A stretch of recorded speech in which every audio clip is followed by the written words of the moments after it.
గచ్చిబౌలి పరిధిలోని హిల్రిడ్జ్ విల్లాస్లోని ఓ ప్రముఖ వ్యాపారి ఇంట్లో చోరీ ఘటనను పోలీసులు ఛేదించారు. వ్యాపారవేత్త కుటుంబం ముంబైకి వెళ్లగా నెల రోజుల క్రితమే పనిలో చేరిన నేపాలీ భార్యాభర్తలు ఈ భారీ దోపిడీకి పాల్పడ్డారు.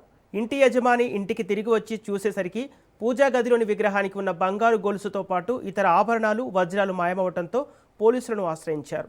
ఫిర్యాదుతో కేసు నమోదు చేసుకున్న గచ్చిబౌలి పోలీసులు నిందితుల కోసం గాలింపు చర్యలు చేపట్టారు.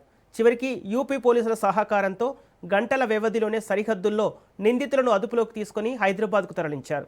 ఆపై కోర్టులో హాజరుపరిచి రిమాండ్కు పంపనున్నట్లు పోలీసులు తెలిపారు.